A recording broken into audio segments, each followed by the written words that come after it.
Élite, c'est vraiment une rencontre entre entrepreneurs, donc on appelle ça du E2E.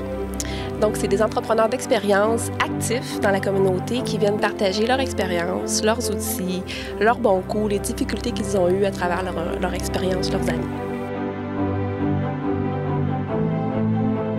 Principale stratégie en pédagogie, c'est l'action. Un chef d'entreprise, ça la prend les deux mains dedans.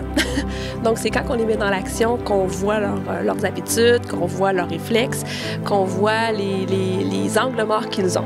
Canu utilise exactement la même stratégie. Donc, c'est dans l'action qu'ils font travailler les entrepreneurs. Donc, c'est pour ça qu'il y avait un beau partage d'expérience qu'on avait envie de faire avec Canu.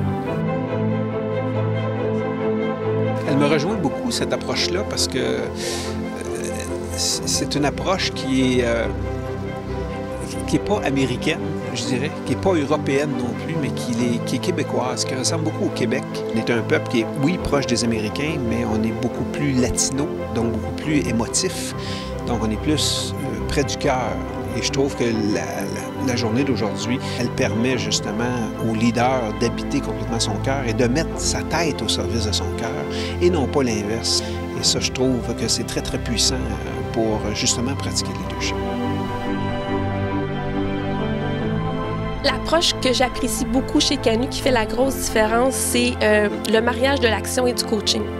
Des chefs uniquement dans l'action, oui, ça voit des choses, mais ils ont besoin du coaching pour les aider à pousser plus loin la réflexion puis voir l'impact qu'ils ont. Mais quand on parle de leadership, je trouve que c'est une journée comme ça nous permet vraiment de voir le leader à l'œuvre parce qu'il n'est pas nécessairement dans une zone de confort comme chef. Il n'y a pas de chiffre, il n'y a pas d'opération, il est avec lui.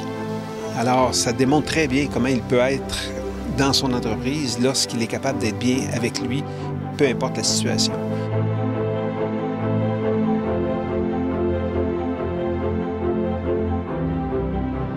J'ai eu la chance d'être dans un canot qui est parti bien douette en partant et avec un leader qui nous disait quoi faire. Puis on l'a senti tout de suite. Là, on a senti la glisse, cette cohésion-là, l'écoute, le travail d'équipe, on l'a senti tout de suite. La personne qui paraît, qui devait être le porteur de vision, si on veut, s'est mis à ramer avec nous, puis il a perdu la vision. Puis je ressors en me disant, c'est tellement important comme dirigeant de ne pas perdre la vision, de ne pas arrêter de regarder en avant. Puis souvent, on est tenté de faire ça. On veut que ça avance, on veut atteindre ce qu'on s'est fixé comme objectif, puis on se met à pédaler, mais les gens n'ont pas besoin qu'on fasse ça. On déstabilise l'équipe. Ce qu'ils ont besoin qu'on fasse, c'est qu'on garde le cap. L'importance d'assurer son leadership quand c'est le temps, l'importance d'avoir de l'écoute avec l'ensemble des talents du groupe et d'avoir un rôle clair, un message clair puis une direction claire. Souvent, on dit le sport, on fait des parallèles avec les affaires, le business. La proximité puis les impacts de toute l'équipe dans un Rabasca en termes de l'impact sur l'équipe, donc sur les résultats, c'est ce que j'ai vu de plus pertinent.